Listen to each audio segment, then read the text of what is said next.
wanted to thank both of you for hopping on because I love the Between Two DMs because that's partially kind of what inspired this Right. show to even begin with. I was like, Holy I shit. love it. I Yes. like it. That and then Pink Hawk because first I listened to Pink Hawk and then I was like, oh, I need to research this. First Yeah. people that popped up was your show. I was like, okay, I'm just gonna go down this rabbit hole of checking out cool people. It's fun. Yeah. We didn't plan, like, we just want to do actual play, and so the whole interview thing was not planned. Yeah. So yeah, it was starting to do the interviews was totally like a side gig, and then we just started doing them more and more, and it became more fun, and really starting to do other podcasts. That was really neat too, because I think Matt agrees with me, is that we don't really look at this as a competition. Mhm. Although, some Right. people you can kind of tell Yeah. it's, that it really, you can tell kind of like who's kind of, oh man, I'm going to start on with a dart. Who's in it to win it, I right? can do And a good example if you want Yeah. because Yeah. Sure. so when I was in a band, I just enjoyed having fun in the band, but my guitar Hmm. player always did the comparison to every other band we played with, Mm. where it's like, "Oh, well, we're better than them." It's like, "Dude, just chill out. Like, we're just having fun. Don't do that." But I think that's kind of that might if I'm reading it right, that's kind of how some you can see that with some other creators. Yeah. Well, yeah. And it's just really, like, it's, there's a lot of fake nice too. Yeah. Like, there's like, I like a lot of different podcasts. Unfortunately, I don't get to listen to as many as I Mhm. used to, but I'll like hop in if somebody has, pretty cool energy. I'll try and grab an episode or two, and it's like you can like gush about somebody, and they don't necessarily have to like our stuff too, but just like, be nice. Yeah. I don't know. It doesn't cost you anything to be nice. So Yeah, and overall, I think we have found. I was quite surprised. You always hear like social media is so nasty, and there's Mhm. all this stuff. And I gotta say, at least in the TTRPG space, mm, Twitter's been, for all the controversy going on with Twitter right now. Mhm. But I would say it's been our most successful medium for connecting with other small podcasts yeah. and kind of creating these friendships and connections and it's been good. I think Nathan said we didn't originally plan to do the interviews. Well, our first interview, the only reason we did it is because Nathan is good friends with a guy who works in the industry, and so he's like, "Hey, my friend Mitch has got this new game coming out. We should have him on the show." And I think we had such a good time that we were like, "Hey, let's try to call somebody else." And we didn't even know if anybody would take our call. Like, we're not anybody, right? And Mhm. it's just we ran into some folks that were really generous with their time, and it's kind of become a thing. And it is the interviews have turned into be some of the some really fun times because we always get more than about what we were going to have the interview about. We learn about the industry, right? Stuff Right. we would never know as players.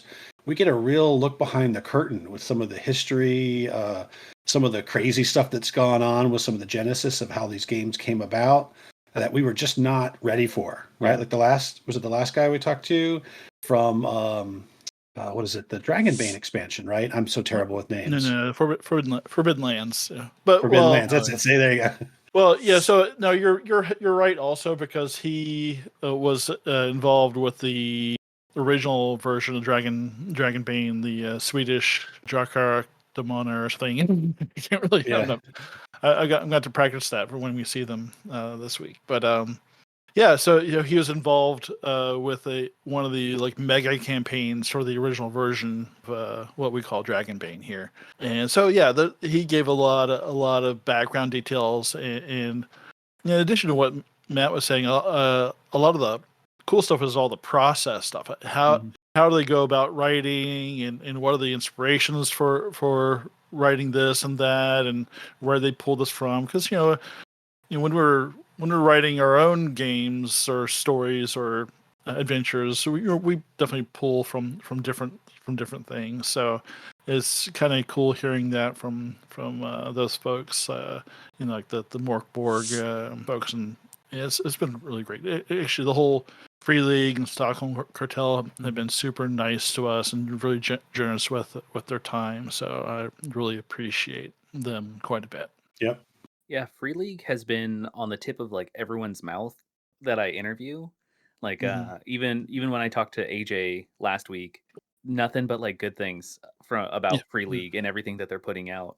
And it's one of the like companies that people are watching more so I would say than like Pathfinder, because a lot of people are like Pathfinder, yeah, it's cool, but as far as new content or IP that people are able to play with is Free League. Yeah. So like when you're talking about Pathfinder, to me that's like Pepsi. So you've got Coke and you got Pepsi, and then like Yeah. maybe I want like uh, an IPA or Scotch on the rocks or something something a little bit different. So it's nice. There's a lot of companies that are making games. There's more games than Matt and I will play with in our lifetimes. Maybe you'll be able to have enough time, but Matt and I we're on that downhill Yeah. track right now. So, but there's Modifius and Chaosium and all these little indies that are cropping up and making their own games, and you're not really stuck with going with these big publishers. There's a lot of folks, especially on Twitter. I've seen so many people that are just doing their little solo games and stuff like that. Like I don't personally understand the idea of a solo game. For me, the idea of role playing is getting together with my buddies. But I'm not gonna. If that's what you enjoy, Yeah. fucking go for it. That's great. Can we curse on this? By the way, is that? Oh yeah. Okay. I don't know if you saw the rolled standard one. I put a swear Oh, yeah, there counter you on go. there because it was fun.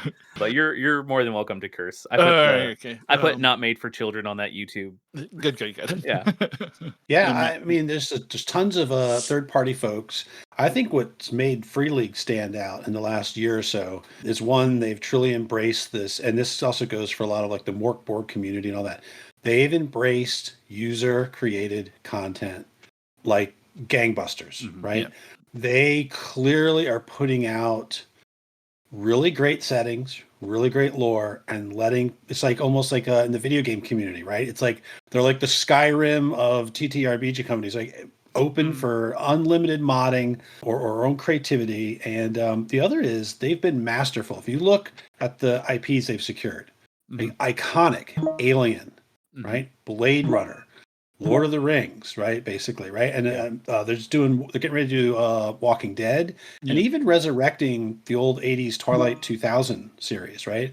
This is I'm probably forgetting some, but these are major cultural icons that people can see themselves wanting to be in those settings, right? Yeah. We grew up watching them on movies, and so they've really looked at it as not being one system, right? And I think that's long term. I think that's going to help them. Yeah, that's definitely something like a lot of my friends will and other content creators I always see like how can I play, a Blade Runner game with D&D, and I just tell people don't.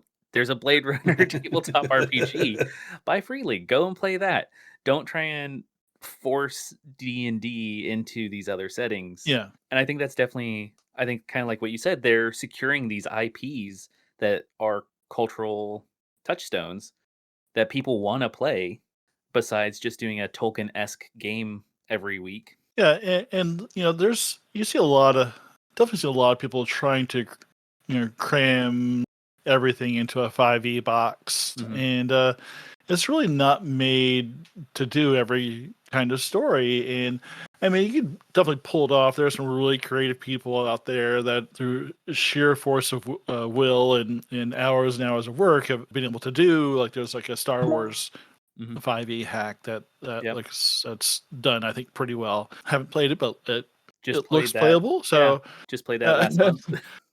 But it's nice that there's so many different kinds of systems that to help you tell different types of stories that have kind of baked in mechanics that help tell like a horror story or a mystery or investigation. And it's nice to kind of get out of your comfort zone and try these other systems, because once you break out of that box, and you sample these new things, these different ideas.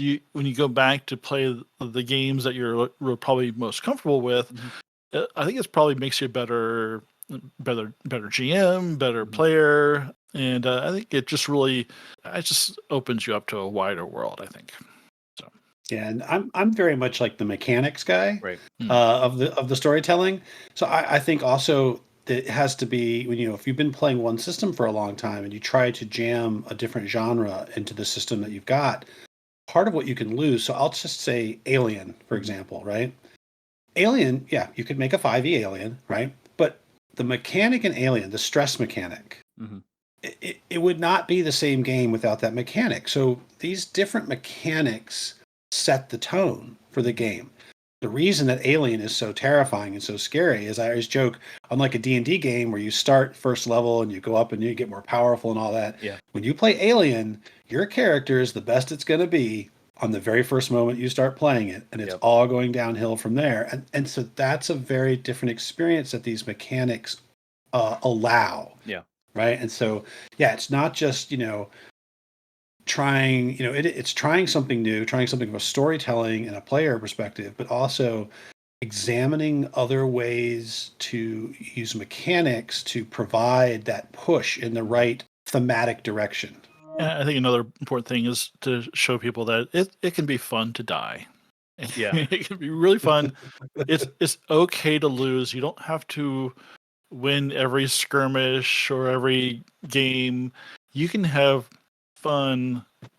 You can have fun dying. So Yeah, that goes to kind of when I was talking to the guys from Rolled Standard this past weekend, that playing Morkborg like facilitates your character's death regularly, which is something that a lot of players struggle with, and that I think is key to the game. Is like you can't really have a fantasy game of any kind without some threat of death or at least one player well, death somewhere.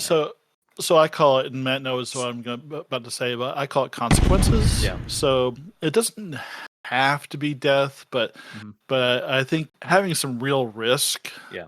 And you can play your game whatever you want. We're not here to tell you, oh, you're not having fun if Right. you can't you can't die from a rock or a goblin's arrow at first level.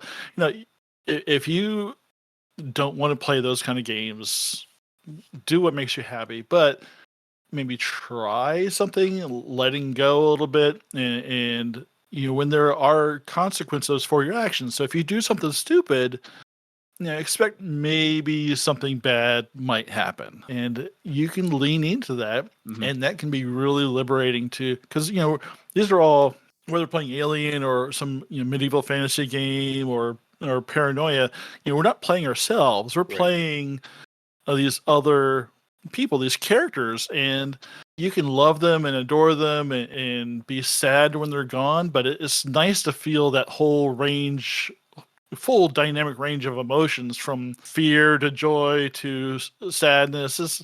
It's I don't know. To me, it's more than just game. That's like life. You gotta just be prepared for that full range of emotion. So anyway, that's my soapbox. I have two questions depending on what you want to do. One is one thing I hear frequently when I'm listening is that 5e, it's hard to die.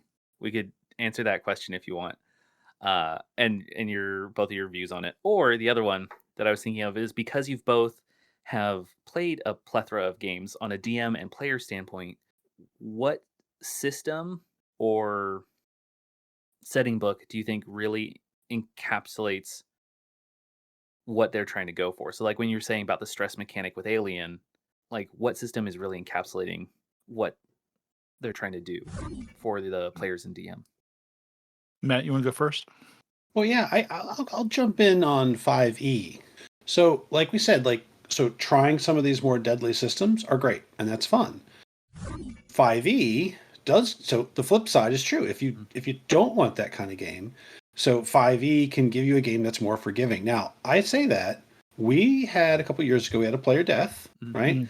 But you can make D&D deadly. You can do it. One of the episodes that I ran in our second season, I had this trap set up, And I was very, as I drew it, I had a map. I knew where the traps were, and the party never stepped on them.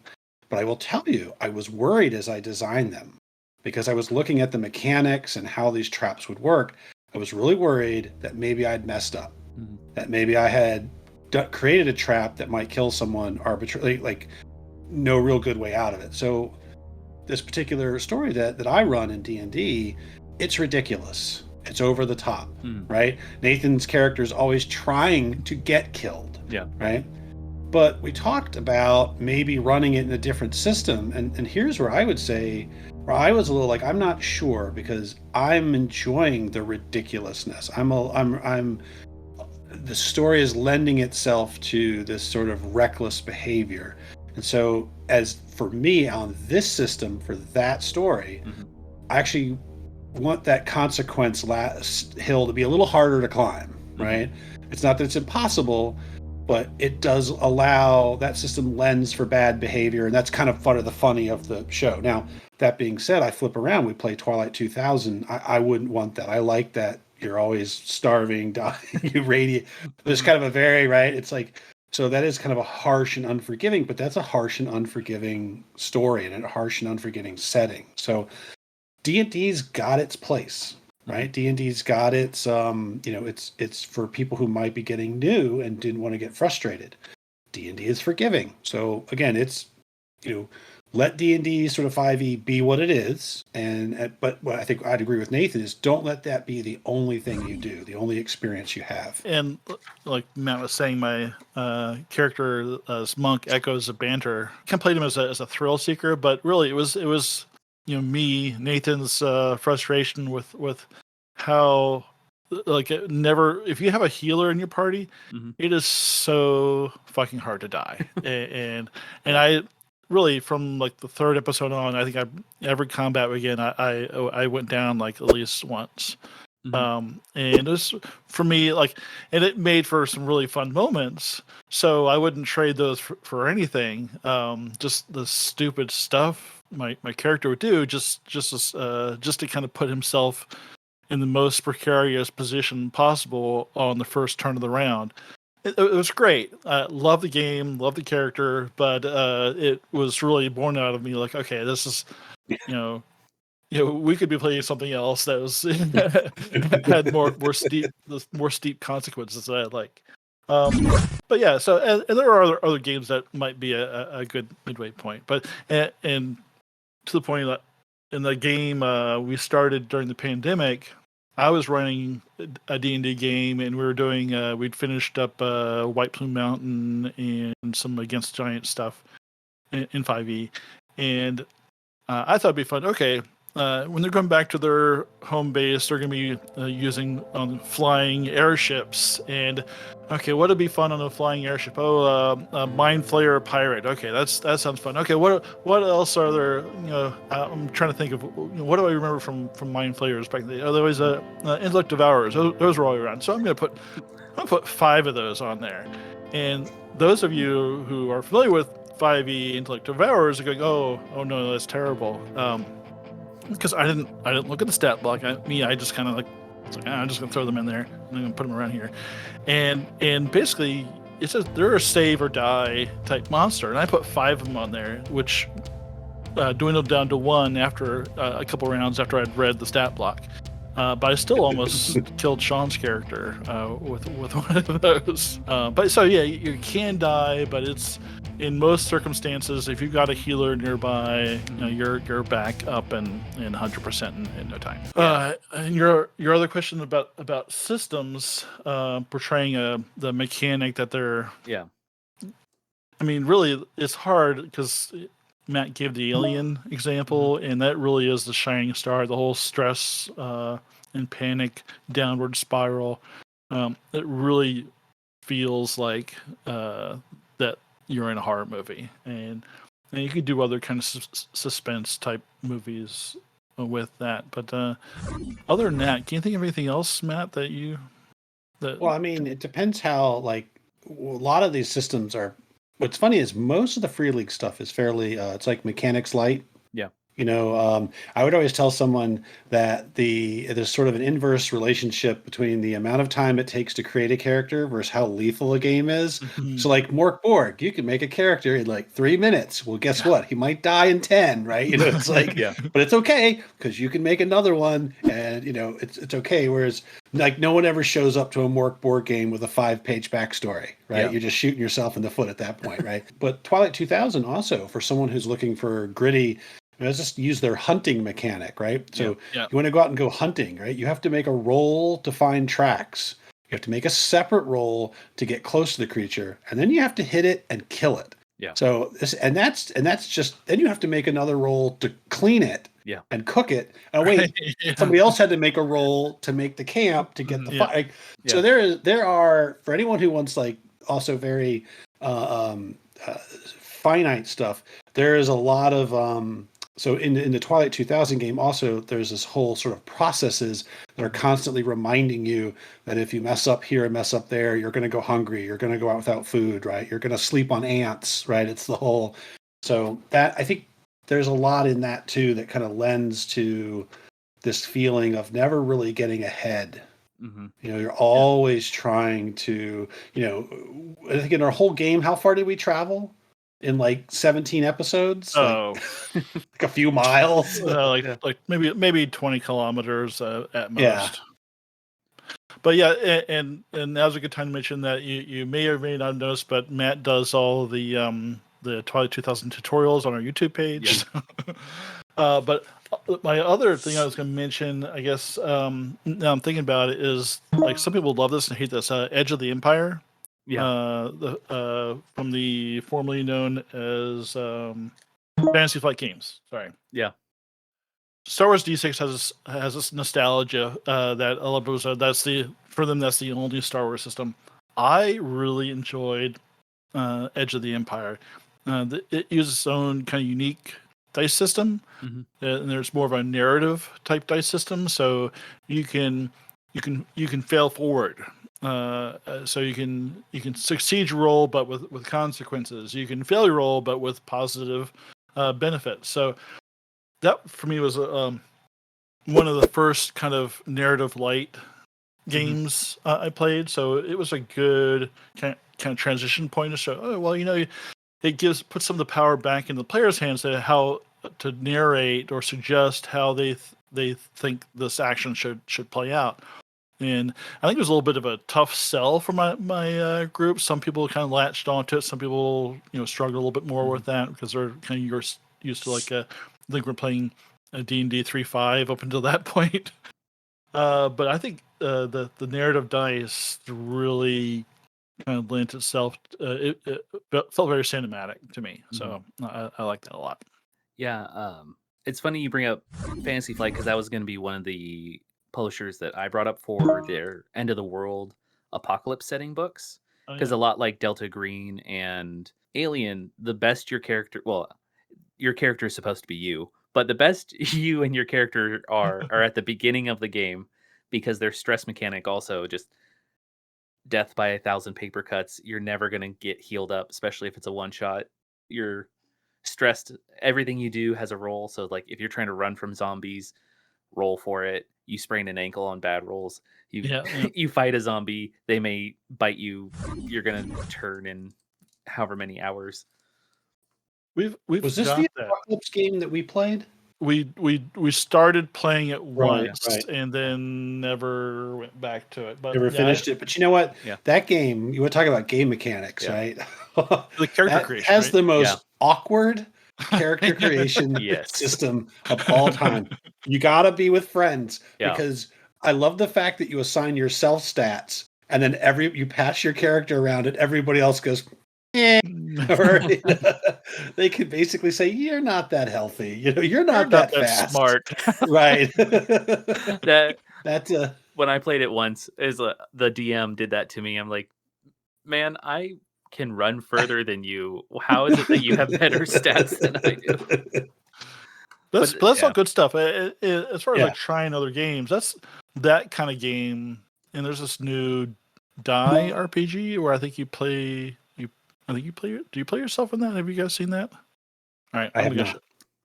But it looks like you're playing like a regular person that goes to a fantasy world. That's something I want to see at Gen Con, so I'm going to find them out. Oh, cool.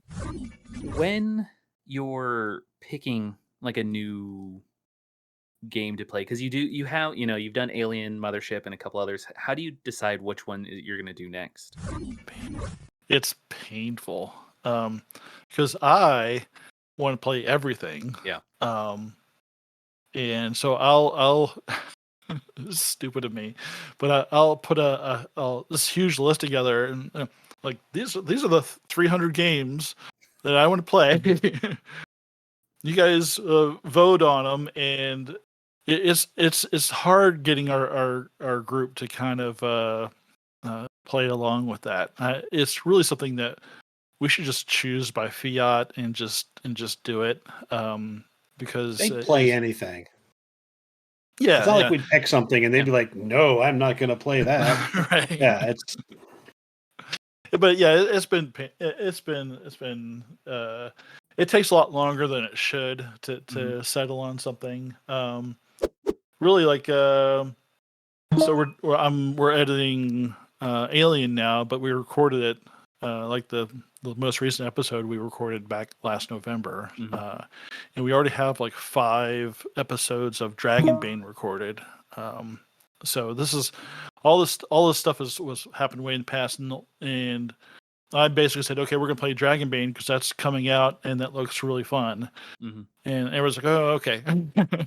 Because I was trying to get feedback for like probably a couple weeks, but eventually I just said, okay, we're gonna play Dragonbane next. I have no idea what we're gonna play after that. I don't know how long this Dragonbane game is gonna run, because we're playing the adventure out of that comes with the base system, and we could, if we wanted to play this for like a year, we could. But if people wanted switch to something else, we could end that campaign early and go back to the Sex, Drugs, and Saving Throws game, or go back to Twilight 2000, which I have some really stupid plans for, or we could do something completely different.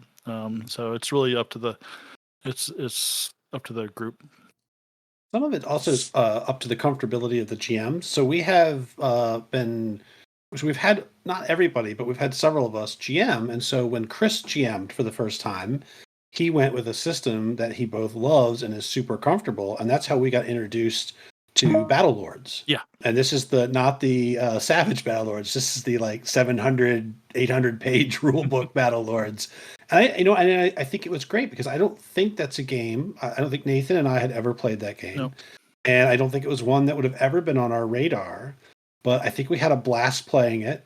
And so that was kind of cool. And I know Tyr is the one who asked to do, he wanted to do Heart of Darkness, that big new Alien module.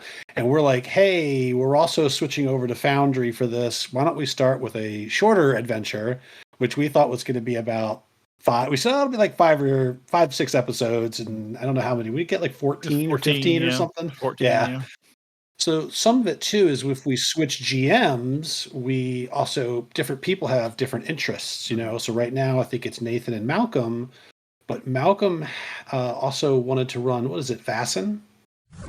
Or one of the other ones, right? Vaesen, yeah. Yeah. So some of it is the whim of whoever's going to run next.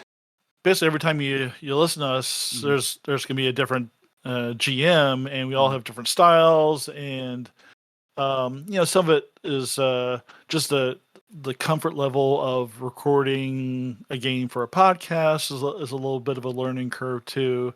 So there's definitely a lot of little gotchas with doing it, but when you're playing as a group of friends, there's a lot of things that I think are a little bit different than if you're kind of doing like a group of right.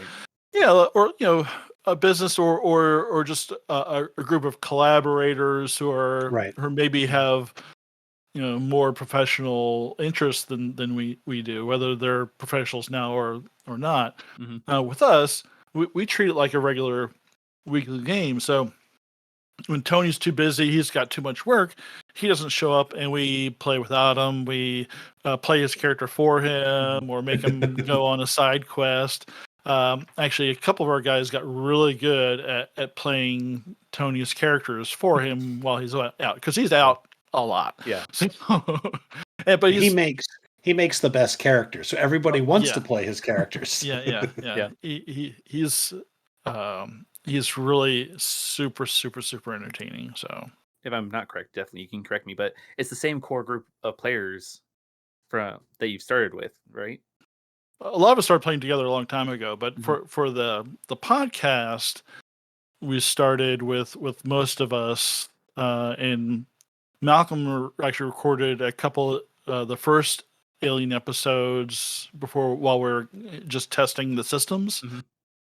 And then he got sidetracked, and so he wasn't there for Twilight 2000. Then he came back, and for Alien, we just added another friend from college. His name is Tim.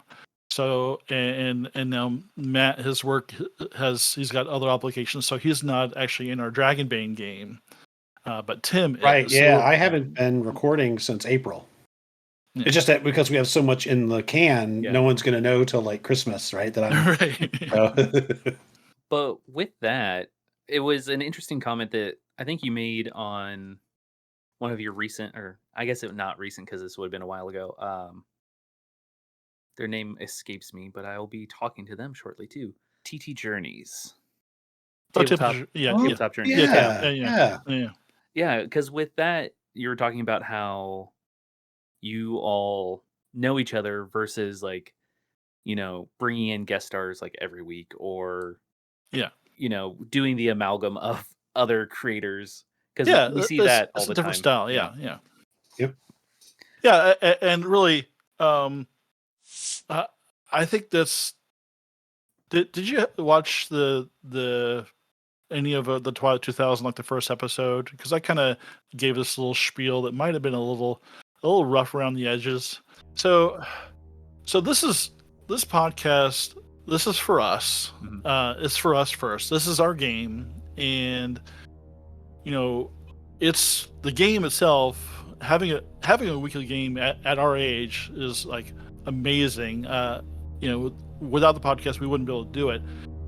To me, the weekly game is more important than the podcast itself. So if the podcast went away, as long as I still had the weekly game with these folks, I'd be super happy. So that's kind of the tact we take it with it. This is us with our friends, and that's what you're going to get.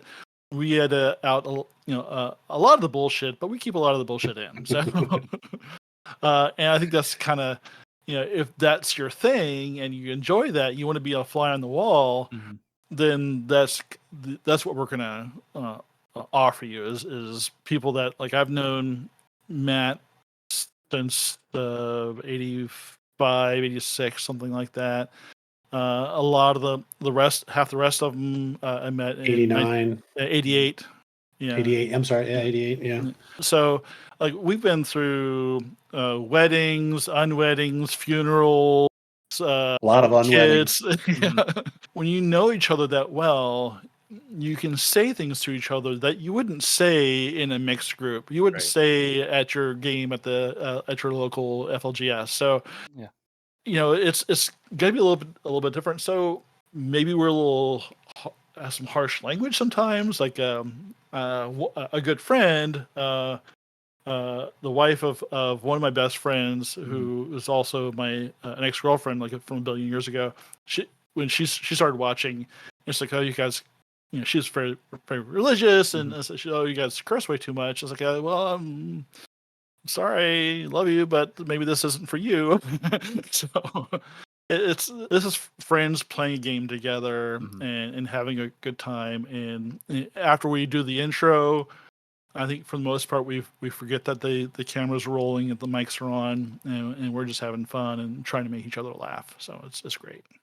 Yeah, somebody recently asked, like, what's the best part about podcasting? And I got to tell you, I wish we'd done this like ages ago with the crappiest, whatever. Just the fact that we can now go back and listen to our games for pretty much forever, as long as there's Google, right? Or whatever, Yahoo, or, So that's just in itself kind of a selfish gift. Mhm. And I do go back and listen, it would be great to have 20, 30 years of those Oh somewhere man. recorded, Oh, yeah. you know. So I think for me, like, in fact, it's actually painful when we play. So we do still play. Mhm. That's not, we don't Recorded. play very often, but we do play when we're not recording. And some of it's with like we have our friends game with our spouses, because our spouses both play and everything. And it's always like, there's kind of this like, oh, this was all content, right? We should have Yeah. recorded this. Not even so much to have it out there, but just to have it, Yeah. you know.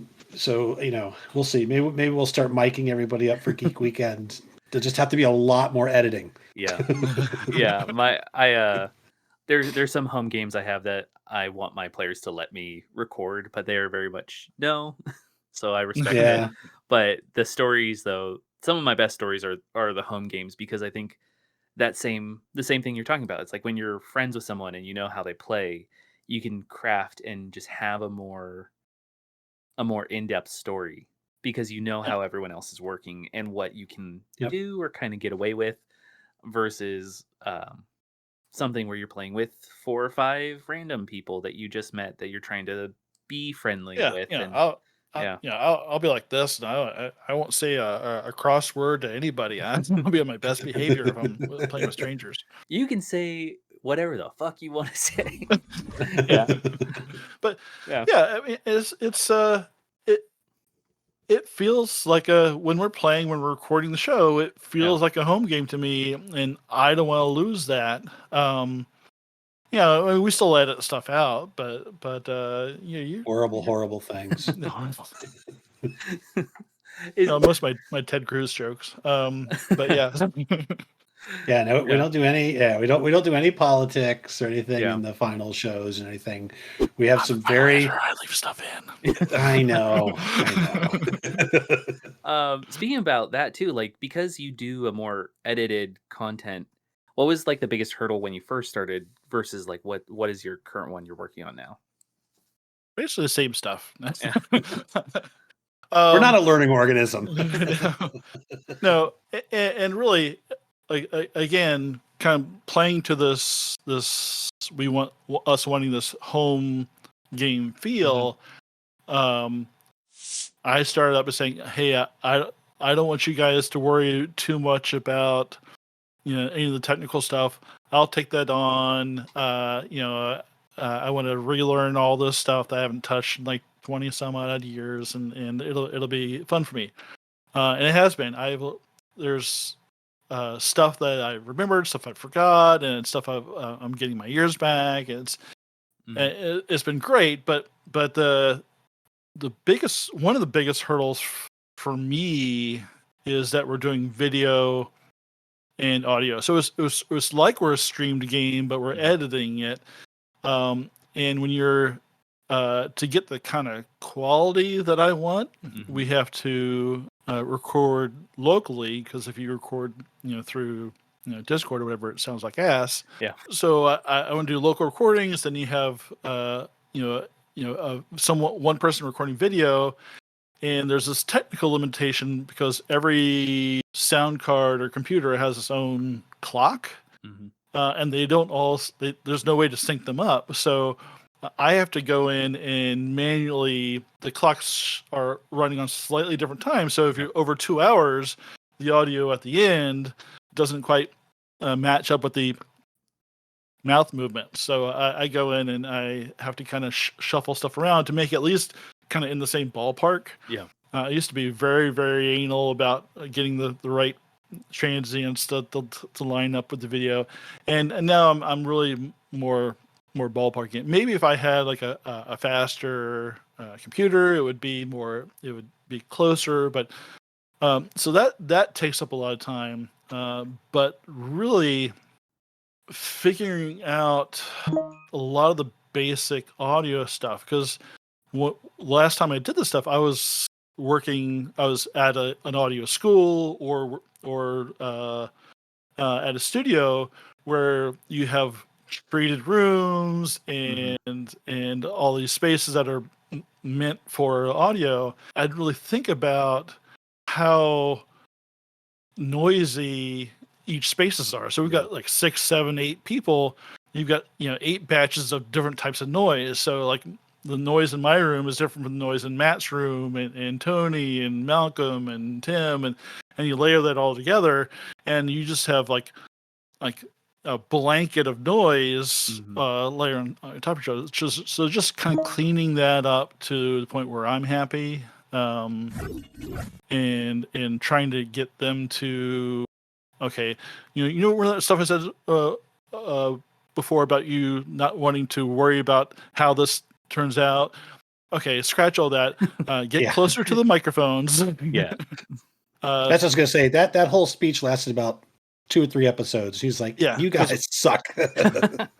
Yeah, I mean, so like Matt's $35 mic wasn't bad, as long as he wasn't talking into the back end of it. Yeah, which Often happens would sometimes because we're recording locally and listening to each other through a video service, so they could be on their good mic on the video service and be using a webcam mic or a laptop mic on the local drive. And that is what is probably costing me the most amount of editing time right now, especially with this new Alien series, because the first 2 episodes were like perfect, and I was my everybody's behaving and all my troubles are gone, and then there's like 5 episodes of one person recording on the webcam mic who happens to be the GM who's talking the most. So I've switched everybody over to Reaper, because basically if you don't have you tell it what mic you're using for that project. So if it's unplugged or something happens to it, it won't let you do anything. Where Audacity, which is what they were using before, if you unplug your mic and plug something else back in, it just auto switches. It'll just pick whatever mic it wants to choose. So and they don't know the difference. So but at least, so now I'm getting them on Reaper, so at least it'll yell at them and say, "Hey, you pick a damn microphone or I'm not going to record." That is going to save me time. It's a little frustrating for them right now because it's a new system for them, and it's not quite as easy an interface, but it's going to save me like hours of time of trying to clean up, polish a turd, basically. So I think also over time people have learned a few of because none of us do this for as our regular job. So little things like where you put, keeping your mic position. I think almost all of us are on like our second mic. So we've all kind of upgraded, I think, right? Almost all of us, right? Everybody except for Tony. Yeah. So I think, little things like that have helped. Because a lot of us, we talk about being relaxed. It's like, I'll just lean back in my chair and talk. And then it's like very different than, I know, right? Right. So, but yeah, it is. It's, so you've got me terribly paranoid because I haven't used Audacity in a little while. So now I'm like, oh boy, I didn't check. Let's hope. Let's hope. Well, and that's the thing for when I'm playing with new people, especially if they don't have a microphone and they're using their laptop microphone. I'm like, you got to get like right up on it and don't yell. Yeah. Like, just please don't yell and get right up on that microphone. It's gonna look weird. But it's like it's gonna look weird, but it's gonna sound better if we're just doing an audio project. Or get if it's a Apple computer, like get your headphones that have that little thing and do what all the TikTokers do and just hold it right here in front of your mouth. Yeah. I don't hate the MacBook microphones for they're not terrible. That's a compliment for me. Yeah. But I tell you, if anybody is like doesn't already have anything, that little Samson Q2U for like you usually get from $50 to $70, is really, it punches above its weight. It should it does a really good job for that money. I would buy that over a Yeti 100 times out of 100. We got it for our buddy Malcolm, and it's been he sounds like pretty darn good on it. So I'm happy for like a really super inexpensive microphone. I think that's a great buy. Not sponsored. Not sponsored. Not sponsored yet. But I think that's kind of like what you both are getting to too is like play with your microphones a little bit when you're just doing like a relaxed stream instead of being all the way out here. Like learn that you got to get a little bit closer and play with Yeah. your mic. You just play with what sounds good for your space. Yeah, I haven't really harped on them about this yet, but monitoring yourself so you know Mhm. when you're off axis. Like I know I've been hearing myself off axis when I keep looking at my bookshelf over here to look at when we were talking about the games earlier. I could hear myself going off axis when I start talking about the books over there. So monitoring yourself, I think is a nice little tip. So this is my TED talk. To change topics just a little bit, but to also go back to the beginning of our conversation where you mentioned like the tabletop space in Twitter has been really nice and helpful. What do you feel like has been not helpful for you specifically? Because I know that Nate, you and I in the past have talked a little bit about like the play on the name AARPG podcast. Right? There Yeah, are yeah, yeah. things that like Yeah. elude you both a little bit. Like what hasn't worked for Oh, you? I mean, it's definitely like so, man. Now I'm gonna go to lawyer mode here. Now, If what do I there's say? if there's at any point stuff you want me to cut out, you can let me No, know no, yeah, after no, no, or okay. So, intersperse, yeah.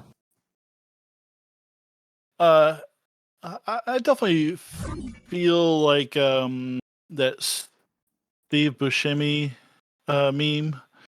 With so he has a rock band shirt and the hat and the skateboard. Is hello, fellow kids? Or uh, Mhm, I definitely feel like that a lot. There's some really great welcoming people and yeah, I still feel like maybe it's because I'm kind of like you know way use the sarcasm and irony to probably my own detriment, but I always feel like a fringe person, except for the people that want to banter. mhm, I like the Dork Day guys and Pink Faux Hawk, where you just kind of sling stuff back and forth, and nobody's feelings get hurt. yeah, I love that kind of stuff. That to me is like gold. Like I don't. We've got a few of our listeners on Twitter, but if I want to talk to one of our listeners, I really have to go to the Twilight 2000 Facebook group or mhm, the Alien Facebook group and those things. It's really um, like our audience doesn't seem to be really on Twitter. It's really other creators that we're jiving with mhm, on Twitter. Those are the people that have been really welcomed us in.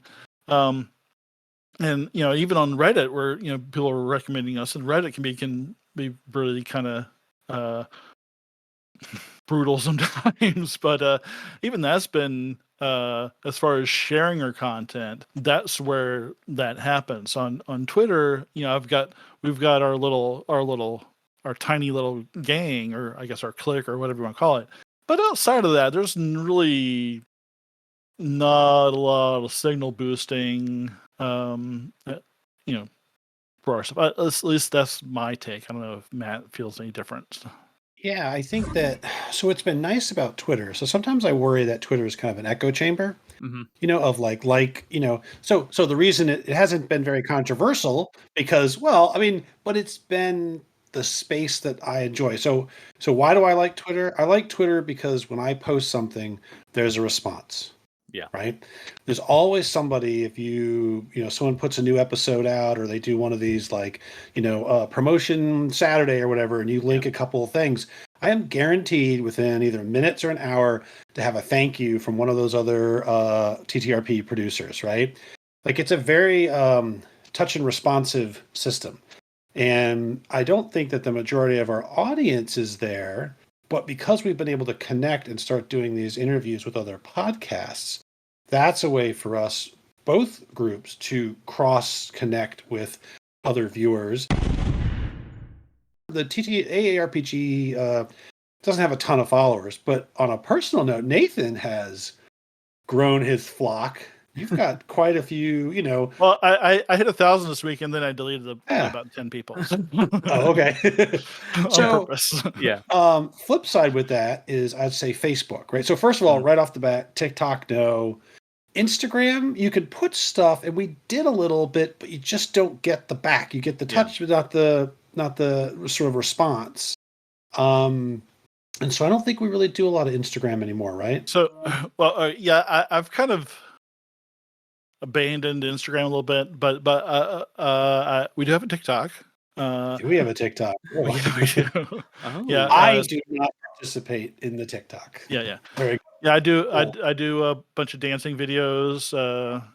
So Great. sign up for that. I'm gonna find it now. Yeah. No, but it's I think I'm going to start leaning on that more. Like, I really haven't used it a lot. I've just put some of the trailers that I do on Twitter and everywhere else. I've thrown up there, and it's gotten a little bit of traction. And there's lots of guys that look like me, old white guys with beards Found that and follow followed. me. So and that's great. And I think I'm probably gonna try and use it more because I'm trying to really kind of pull away from Twitter a bit, and I've created a Blue Sky account, a Threads account, and meeting some new people there. It feels a little more homey. I really like Blue Sky, even though it's got a lot of limitations right now. Since we do video, I have to get better at doing video content. I'm an audio guy. I do video because somebody has to do it, so I'm the one who does the video stuff. And I think I've got to get better at it and start using TikTok more because there's a lot of, I follow like a ton of comedians on there. There's a lot of good stuff on there, and I think our type of content, which is a lot of tongue-in-cheek humor and that sort of thing, could probably do fairly well on there. I just have to get better at creating it. So Yeah, that's where I think if I know that my group and others shy away from TikTok because of that fear. They feel like we're too old for TikTok. Let the teenagers have it. But honestly, I've been on it a little bit more, and the amount of time that you can actually put into like 90 seconds or so on or longer, Yeah. like a lot of the jokes that are on like your podcast or inside jokes are perfect for that too, because other people will relate. And as much as I dislike algorithms, it's also the perfect vehicle to get I hate using the term like-minded individuals to follow you, but that's Right. really Yeah, that's really what it is. Yeah. So like we have our content, Yeah. and it is what it is. Yeah. It's not going to be for everybody. So the trick for us to grow is how do we help our audience find us? Right. By doing interviews like this. Yeah, that's right. And we can, the actual play is our focus. That's what we, that's our thing. That's our selfish pride and joy. But if we want to grow it, people have to know we exist, and they'll know in the first couple minutes whether they're going to jive with us or not, especially with the old stuff, because we, would call you like an asshole in the first 30 seconds. But, Well, and that's what I like about when I'm listening to like you and other people. Within the first 30 seconds to a minute, you get a general like vibe of what you're about to listen to. Yeah. I think Pink Hawk does it probably one of the best with their little content warning tongue-in-cheek intro that they have. Like, Pink Hawk is a crude, I'm like, that's perfect. Like that they It got is. around. I wish we could copy it, but yeah.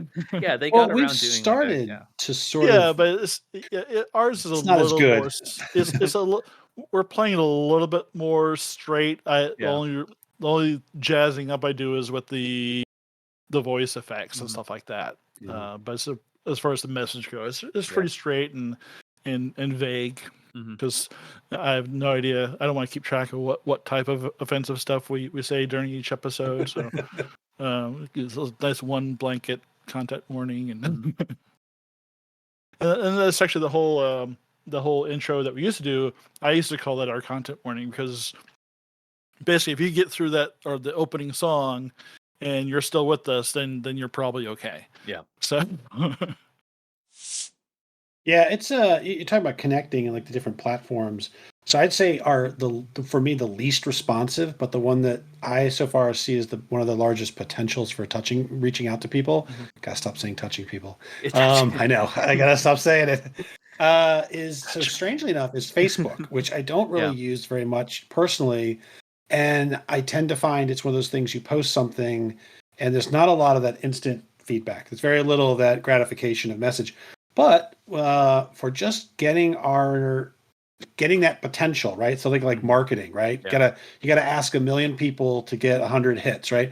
So take Alien. Alien, people love Alien all over the place. There's tons of Facebook groups with tens of thousands of people that love everything about Alien. And so I do give it to Facebook for creating groups that we can then share, because there's the TTRPG groups themselves, but then we do an interview for Blade Runner. There's a gazillion people love Blade Runner. Yeah. So you can throw that out there. So maybe you only catch 1%, but 1% of a few 100,000 for a small group like us it's a nice catch. Yeah. So, Facebook is really good for if you're targeting those groups with those niche interests, like and Facebook actually has pretty good strong communities for each of their products. Yep. So and they are pretty welcoming for actual play content creators posting their material in there. So anytime from Twilight 2000 to the interviews to Alien, whenever we come up with a new episode, throw it in there. And we can definitely see our downloads and subscribers and everything else just shoot up. Yeah. And we only post every 2 weeks, so it's right. That and to Matt's point too, when we did the interview for the writer Andrew Gaska, the writer for the Alien RPG, he posted that to a bunch of Alien groups, and I think we're almost at 2,000 views on YouTube. I don't know what we are on the podcast, but on the YouTube, it's almost 2,000 views for that, and it was 1,000 of them like immediately. So, yeah. It was crazy, but anyway. Well, and that's where I think a lot of people are sleeping on Facebook and other social media apps because they just see whatever's in the headlines of like Twitter is dying, Facebook's for whatever insert group here. Yeah, old people, whatever, I'm like, but at the same point, there's still value because of its ubiquity. Like you need a Facebook account to log into a bunch of things. You need a Amazon or whatever account to log into stuff, and it tracks you. Use it to your own advantage. And it's really helped us because we've been doing a lot of Free League stuff. Has helped us. About half our audience, at least on YouTube, is from outside the U.S. Yeah. About 30% for the podcast is non-U.S. Yeah. And I can't remember where it was, but somebody commented on YouTube, and there's somebody still kind of commenting about Blanco Fantasma and how they're in Sweden. They're still kind of using him in their own games over there. So it's like that's really fucking cool. It's crazy. Tony's a genius, but it's just crazy that like people in Germany and Sweden and other places are singing his glory. How do you connect, because you said you got the creator of the Alien tabletop RPG. Yeah. But how do you get your guests? Not so I can steal it, but just in general. Yeah. It was kind of by I don't know. How do we do the first? So we did a couple. Mitch was the first, right? You knew Mitch, so that was a softball. Yeah, that was easy. But it's going to sound like a canned answer, but this is it's you ask, right? Yeah, right? Really. Yeah. And what has been surprising is how many yeses we've gotten. Yeah.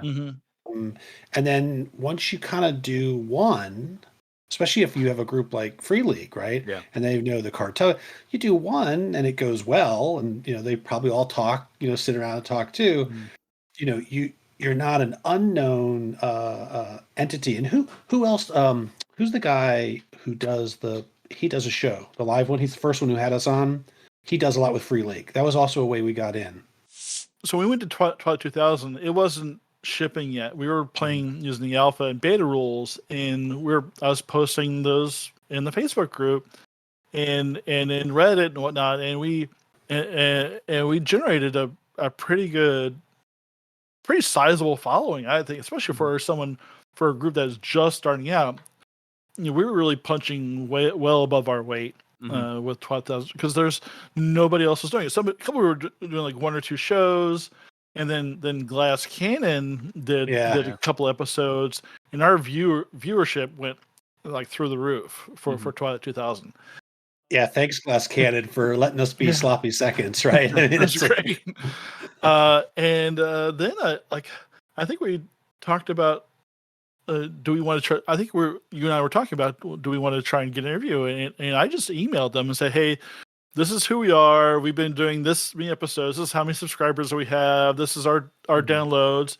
And we basically got on the list and she said, okay, well, we've got this product upcoming. Who do you want to talk to? I was like, yeah, everyone, It's like, but this is also pull a little behind the curtain too, right? So we're very lucky, right? I'm very lucky, right? Because I am by nature more the introverted person. So it's not shocking that we've gotten so many of these interviews because this is what Nathan's been doing.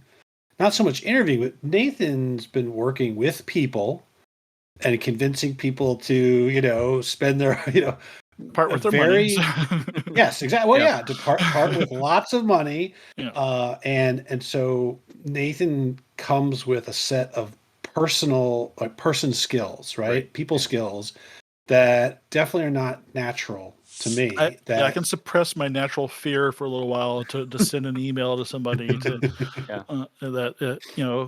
So, and really, I think that all these places have PR departments, so you just have to find the PR section on their email and introduce yourself, and show them a little bit about you, and then you'll be on a list, and like we could get free stuff if you want to. I still do Kickstarters. I think we've gotten like 2 things for free so far, and I could ask for more, but like we're not doing reviews all the time, so I'm not trying to get into that whole thing. And we probably get more subscribers and do all the stuff, but that's not really what we're about. So, but if that's something you want to do, then it's easy. If you want free stuff and you want to do product reviews and unboxings, it's not hard to get into that. And, if we wanted to do that, we could do that pretty easily, but it's just, we want to do the actual plays and talk to the game creators that we want to talk to and the podcasters that we're buddies with. So right, we definitely don't ever want to become labeled. So we talk a lot about Free League, like we love Free League, right? Yeah. But I don't think you'd ever see our podcast sort of become branded, or officially sponsored, right? Because again, it's I'll go with Nathan. It's all the games. Right? We don't want to ever feel constrained or ever feel like we have to talk nice about anybody. Right. Any praise that you hear from us is real. Right. It's, we don't, we're not sponsored, we don't make any money. And we're going to expand a little, like we're going to Gen Con this week, and we're going to talk to we're going to talk to Pepsi and a few other companies I mentioned earlier. And they're not like my focus, but we're going to Gen Con and I'm bringing like, my gear and we're going to go and try to do some halfway professional interviews and see how that goes. So do some other companies that we haven't really focused on personally, but also go and make sure that we meet up with all the folks from Merc Borg and Vast Grim and Death in Space and Battle Lords guys. We're gonna go see them because we like them. They're awesome. They're fun. They're very supportive of us. So Right. those are the people I'm most excited to see. The people that we've already talked to. So Yeah. Yeah, when I saw because you went to Gen Con once before. no, we went to PAX PAX Unplugged. PAX, yeah. 2 years That ago. was kind of our. Yeah. Yeah, it was last year. Or was it 2 years? 2 years because there was a little COVID thing last year. That's right. Yeah. We that was a kind of a toe, dipping the toe in the water. We hadn't really been to cons. I hadn't been to a con in a very long time. Yeah, me neither. I've never been that sober at a con. So, but we it was it's like when you do something, yeah, when you do something for the first time, whatever, there is, it's kind of weird. Like when we success or achieving something can be just as scary. Like when we put in for our press pass for PAX and then we got it, we're like, oh. And then we got it for Gen Con. We're like, oh, right. Like, so now there's like this, so there's going to be there's a certain amount, at least for me, nervousness walking into this, right? It's a social situation. But at the same time, you can, if you hate it, you don't have to do it again. But we enjoy talking to the creators. We tend to, as you can tell, if you've watched any of our interviews, we don't stick to questions. We kind of ramble, but it's an authentic conversation. And I let Nathan do. Also, if you watch, you'll notice Nathan does most of the talking for the first 15 or 20 minutes. Then I'm not afraid to talk anymore, and I kind of jump in. It's very hard for me to be the icebreaker. So and I think we play off each other very well because we're kind of interested in different things and different. We've been friends a long time, but we have different outlooks and different levels of curiosity or types of curiosity. Types. You know what I mean? Starfinder for V1. Love Starfinder. Positive was great. Oh man, it just makes me think of if I was to do it, I think I'd make a custom shirt that just says, "Do you want to be interviewed?" and then point at people across the room and just. So I've been. I mean, it's either going to work or going to get security called on you. One of the two. I've been posting all the new things that and on I think on TikTok too that hey, look for me if you're at Gen Con, look for me and stop us, talk to us. I did say, you're going to be there the early for trade day. I did post something. Call me out. Yeah, I call you out. Look for this guy, and I said do stuff to you, but okay, all right. It's social trade media. Day. Well, we're gonna try. And it's always fun. Not everything is going to succeed, and you don't really know. So we're gonna try something different. I think at Gen Con, a couple different things. One idea. So the first time we went, we had very kind of deliberate, like you're on the news and Nathan's standing there and he's talking. I think we're gonna try. What was it? It's called like on the street. Interview. Man on the street. Man on the street. So we're gonna try some different techniques. Some like. Not even with the content creators, but just the average people. So we didn't really talk very much with like just folks walking around. So we're going to try some more of that spontaneous.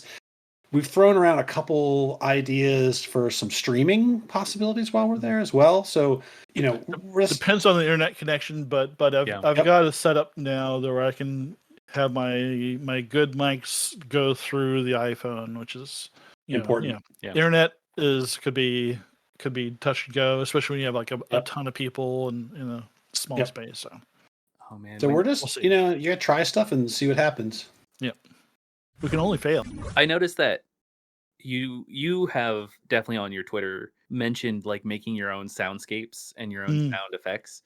Yeah, how did that happen, and what's your favorite tool that you're using? Oh man, I've got too many tools. Because I just saw the surface area one that you put out, like the surface area mic and the brick. Yeah. It's right, just sitting right there.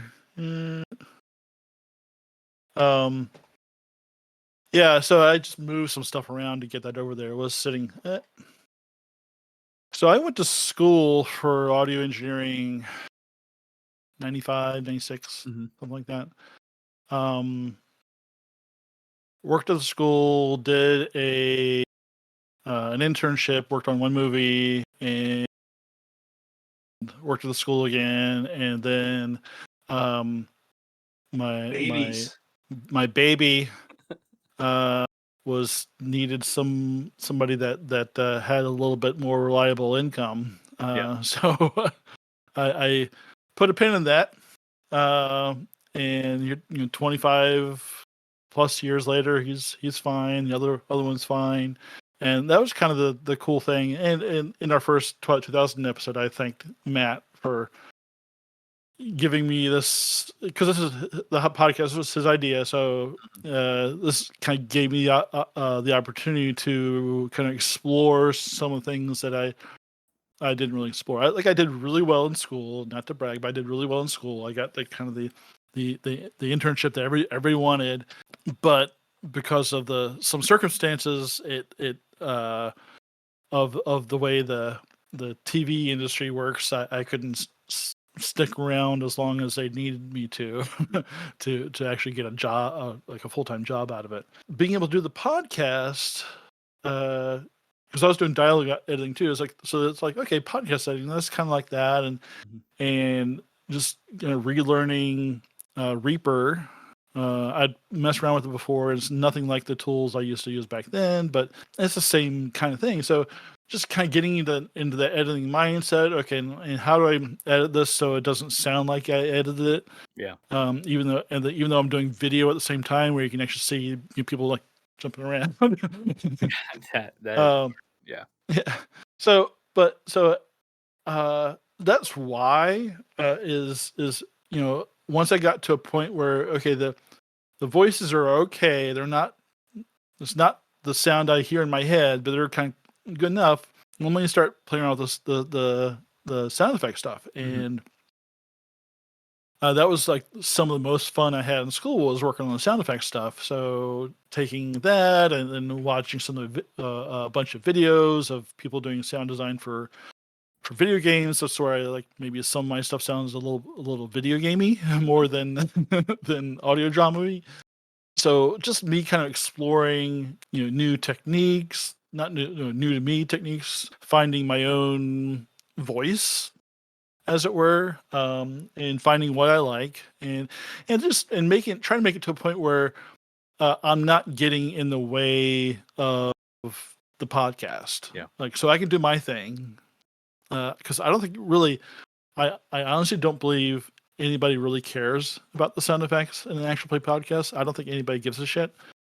But I will disagree with that, but Okay. that's only I see. I would think that as long as you don't overpower the narrative, but it was just that really, I want to be. So that's the hard part too, because I can make stuff really, really loud. Yeah. Sounds really cool, but you're not going to hear anything anybody says. So just making it so that you can hear what I'm trying to do with the sound effects and stay out of the way of the focus, which is the characters.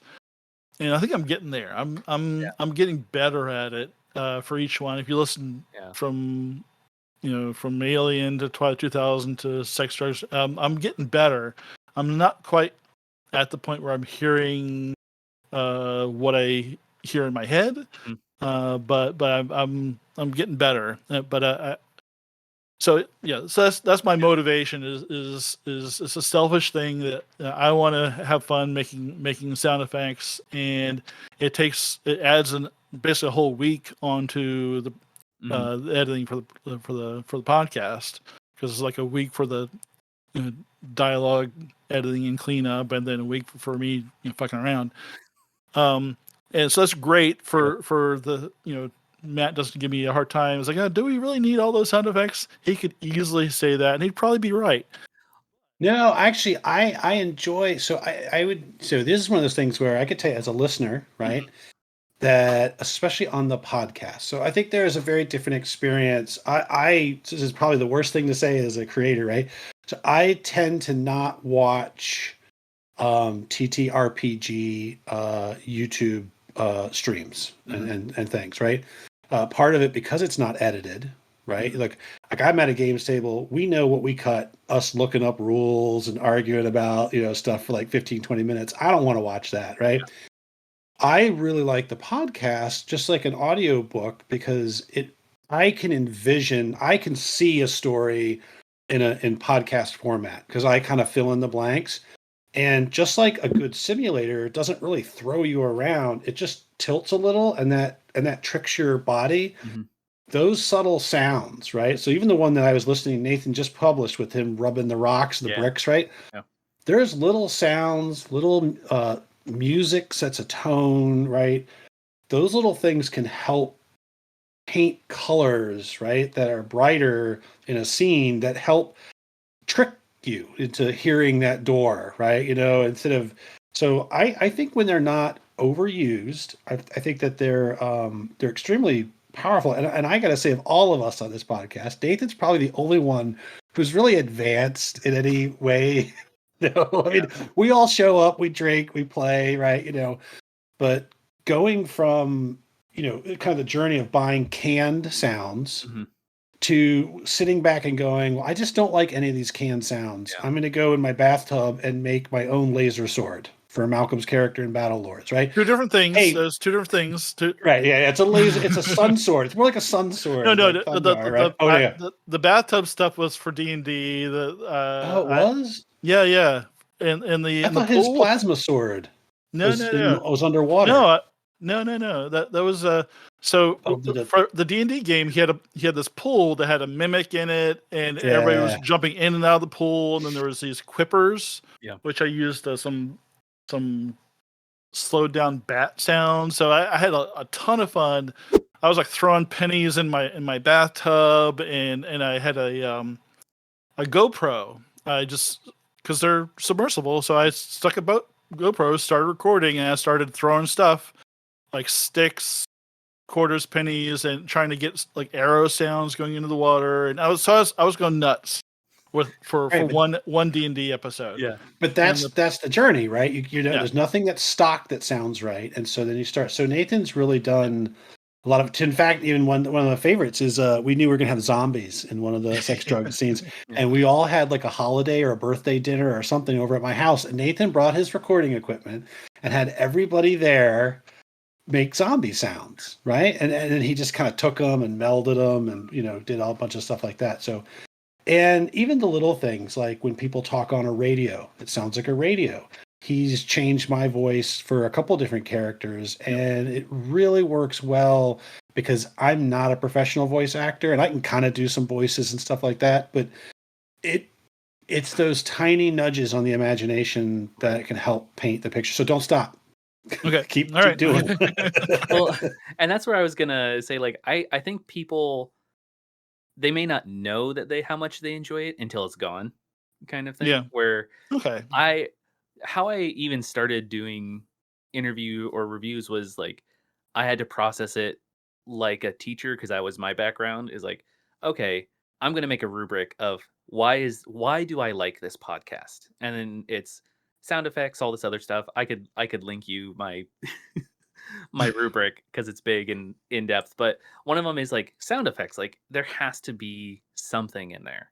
Whether, like you said, if it's a radio, getting that radio voice to go over and do something with a little bit of in the background to match or I've got anything. 20 different ways to do radio voices. So Yeah, exactly. But like just having that because it doesn't have to be a lot. And I think that's where I struggled when I started, or even other people when I talk to them, is they think that they have to rebuild the wheel when it's like, no, you just have to polish your turd.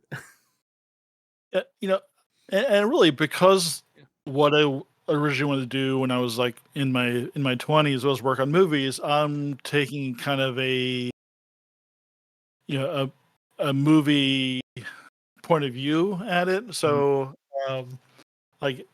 so what I spend the most time on are scenes. So when somebody like Matt or Tier, somebody has a nice narrative piece where they're kind of describing a whole scene, and I'll choose one because there's really not enough time to do a bunch of them. I'll choose one and I'll really focus on the one scene and try to do everything. Have the right music, the right atmospheric sounds, and just like everything. I'll try and take that 2 minutes and make it like pretty full. Like I still use a lot of canned sounds, but I touched all of them. I touched them. But Yeah, a lot they're of touching in our cast. a lot of touching, so much touching. Now I'm just Consensual. thinking of Sweet Caroline.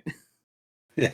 But there's a lot of tricks Mhm. that you do for film is punches aren't punches. They're other things, and Yeah. there's lots of layers. There's there's a sub layer, so you feel it in the subwoofer. Like if you've never listened to our podcast through a system with a subwoofer, you should do it because there's a lot more stuff going on that um, doesn't even really show up on my monitors. I have to like play it through my stereo to kind of get the full. Sometimes it's a little bit too much, but anyway, so I'm getting there. But that's my goal is to do something kind of unique, and this is, whether it's good or not is one thing, but this is something I created that nobody else did. So Well, I think that's why I like listening to your podcast because the headphones I have that I'm currently using allows you to boost the like subwoofer bass okay, element of it. So when there's certain scenes, I can just like turn it up and like, ooh, yeah, that's like the drop ship scene and yeah, that's saucy.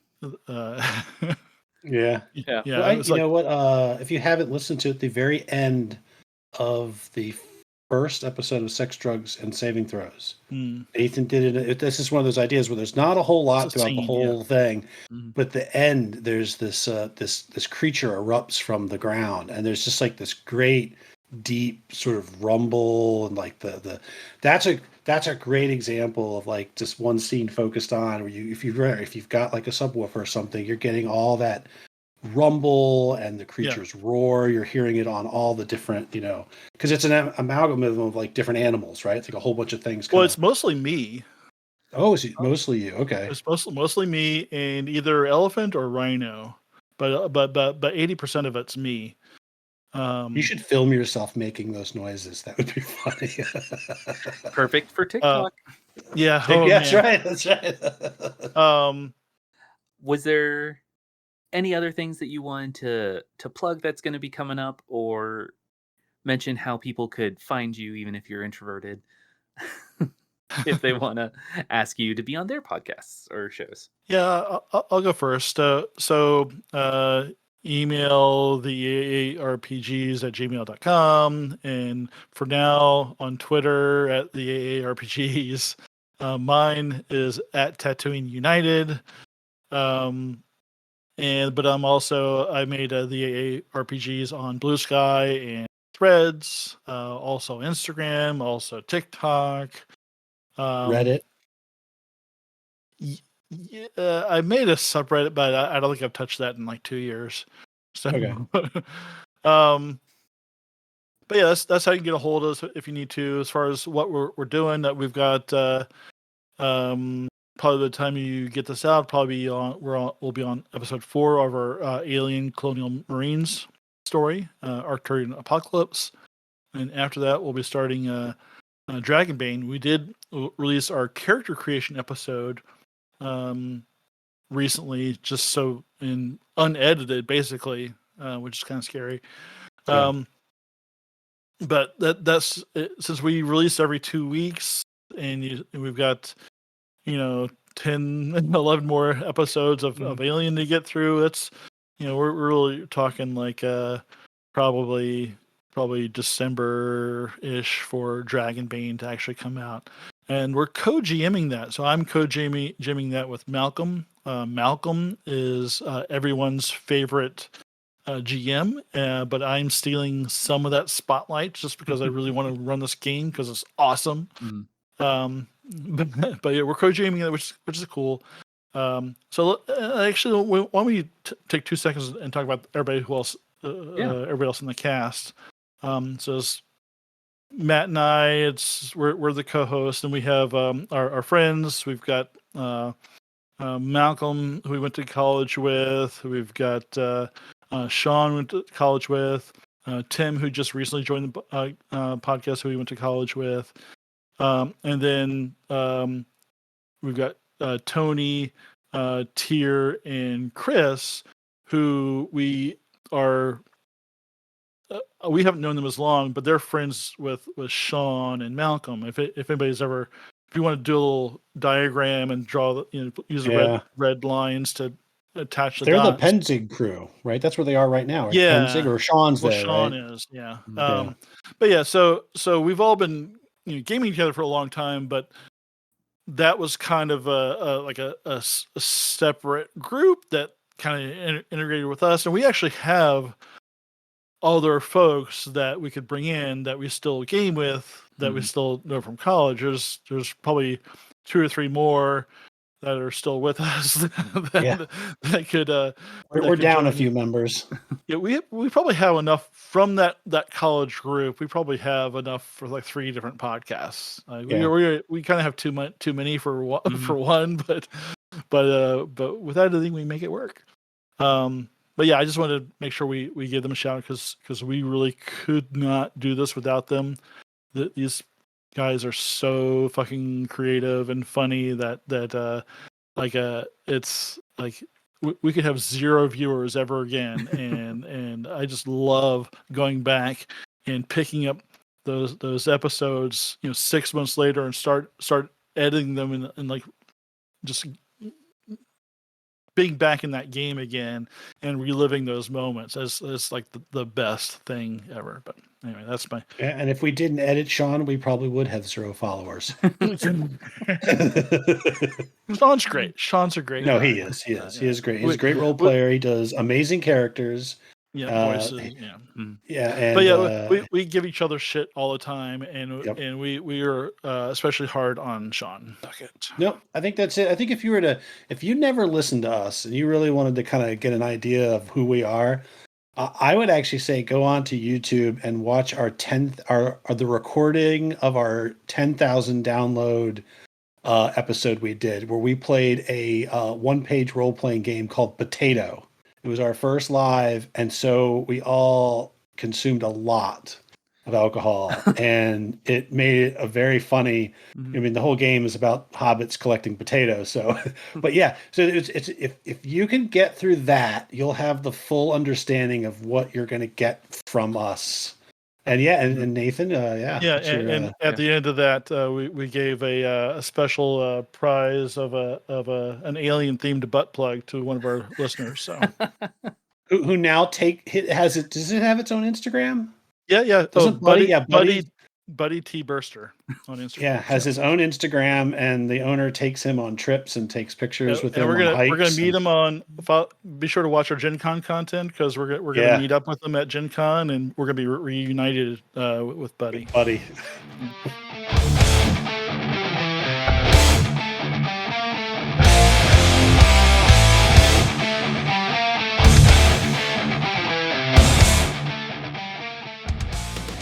Hey, this is Gravity Fail. I just want to say thank you for watching. I had a wonderful time interviewing the AARPGs.